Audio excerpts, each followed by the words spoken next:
semuanya, berjumpa kembali nih dengan aku Kak Mega, tentunya di channel Edukasi Eksis. Bagaimana kabarnya hari ini?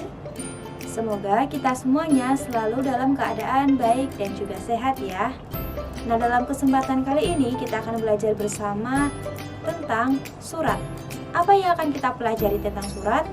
Nah, untuk mengetahuinya maka simak video ini sampai selesai.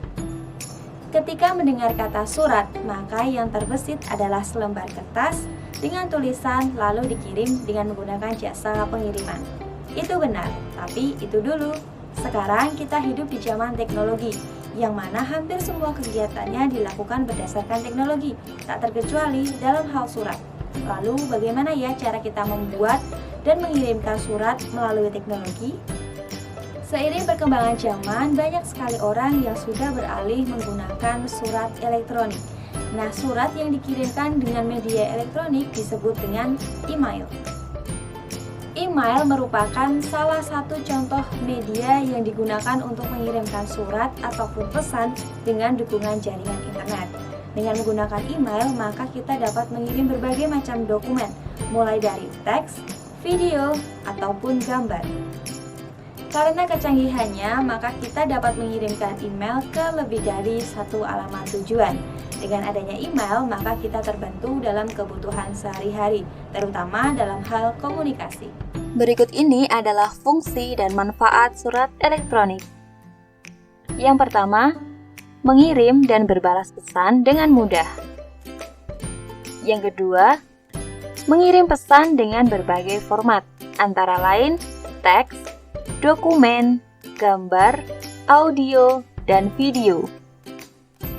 Yang ketiga, dapat membantu kita untuk memenuhi salah satu syarat dalam pendaftaran di segala website.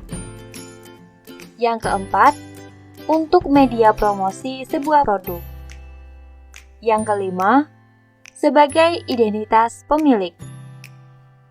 Yang keenam, sebagai media komunikasi secara tertulis yang murah, mudah, dan cepat. Bagian-bagian apa saja yang ada di dalam email? Perhatikan penjelasan berikut ini. Bagian yang pertama adalah konfigurasi menu. Bagian ini digunakan untuk menampilkan atau menyembunyikan menu yang ada di kotak nomor 3. Ketika disembunyikan, yang tampil hanya icon-icon menu tersebut, dan ketika ditampilkan, icon dan tulisan akan tampil semuanya. Bagian yang kedua adalah tombol tulis. Tombol ini digunakan untuk membuat dan mengirim email kepada alamat email tertentu, yang merupakan salah satu fungsi utama dari email itu sendiri. Bagian yang ketiga adalah menu. Bagian ini merupakan tempat manajemen email yang masuk dan keluar. Dalam kotak nomor 3 tersebut, terdapat beberapa bagian di antaranya.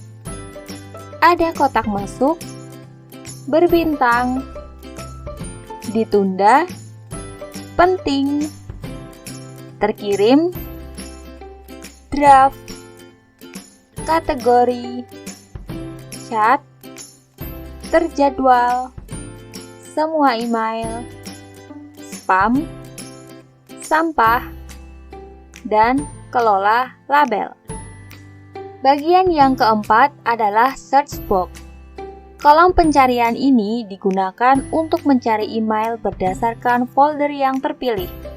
Atau jika ingin mencari email yang lupa terletak di folder mana, maka kita lakukan pencarian pada posisi folder semua email. Bagian yang kelima. Pada bagian ini ada 3 tombol yang bisa kita klik. Tombol yang pertama adalah checkbox seleksi. Yang kedua ada reload. Dan yang ketiga ada menu lainnya. Bagian yang keenam, navigasi dan setting. Bagian ini merupakan navigasi dan settingan halaman. Bila email kita melebihi 1 layar, maka bisa kita perintah masuk ke layar berikutnya. Selain itu juga untuk setting halaman mulai input tema dan bahasa input. Yang ketujuh, kategori email. Pada bagian ini hanya akan muncul ketika kita sedang membuka kotak masuk. Kategori email terdiri atas 3 grup. Di antaranya, grup utama, grup sosial, dan grup promosi. Bagian yang ke-8 adalah mail list.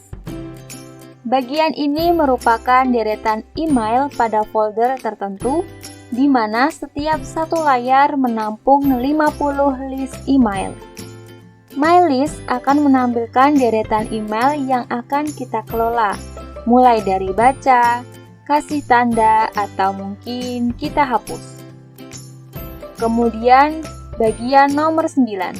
Bagian nomor 9 ini merupakan panel samping di mana isinya merupakan add-on yang bisa kita gunakan seperti kalender, tas, dan kita juga bisa menambahkan add-on lainnya. Panel samping ini bisa kita sembunyikan dan tampilkan dengan menekan tombol panah di bawahnya. Bagian yang terakhir adalah bagian nomor 10. Bagian nomor 10 ini merupakan list, kontak, hangout, di mana kita bisa langsung chat atau bisa telepon menggunakan kontak email. Teman yang online juga akan terlihat dengan warna hijau. Kalian juga dapat mengikuti langkah-langkah berikut ini untuk menulis email. Perhatikan dan praktikkan dengan benar ya. Langkah yang pertama, siapkan dan simpan file yang akan kalian kirim dengan ukuran file yang tidak terlalu besar. File yang terlalu besar membuat proses upload menjadi lebih lama. Pastikan pula semua file yang akan dikirim sudah tersusun rapi dan juga benar. Langkah yang kedua, untuk mengirim email, pastikan kalian sudah memiliki akunnya. Jika kalian belum memiliki akun, maka harus membuatnya terlebih dahulu. Proses pembuatan emailnya pun cukup mudah. Kalian hanya perlu mengikuti langkah-langkah yang ada. Langkah yang ketiga, apabila sudah memiliki alamat email, maka kalian bisa langsung melakukan login, kemudian klik icon tulis yang terletak di bagian kiri atas pada tampilan awal email. Ketika icon tulis kita klik, maka akan muncul tampilan seperti ini. Jika sudah muncul tampilan seperti ini, maka kalian bisa langsung mengisinya. Kolom kepada bisa kalian tulis alamat email yang akan kalian tuju. Bukan hanya satu alamat saja. Dalam email, kita bisa langsung mengirimkan ke lebih dari satu alamat email sekaligus. Setelah kalian menuliskan alamat email penerima, langkah selanjutnya adalah menuliskan subjek atau judulnya. Tulislah subjek atau judul email sesuai dengan tujuan pengiriman email. Apabila sudah ditulis alamat tujuan dan judulnya, tahap selanjutnya adalah menulis isian email. Kali ini kakak akan memberikan contoh menulis dan mengirim email kepada guru. Sebagai salah satu etika dalam mengirimkan email, ada baiknya email diawali dengan salam pembuka. Salam pembuka tidak harus formal, menyesuaikan dengan siapa kita akan berkirim email. Tidak semua pesan email perlu lampiran. Tapi jika dirasa perlu, maka kalian bisa melampirkan dokumen sebagai pelengkap. Dalam contoh email tersebut akan mengirimkan tugas harian kepada gurunya, maka harus melampirkan tugas yang sudah dikerjakan. Nah, caranya untuk melampirkan dokumen dalam email adalah dengan menekan icon berikut ini.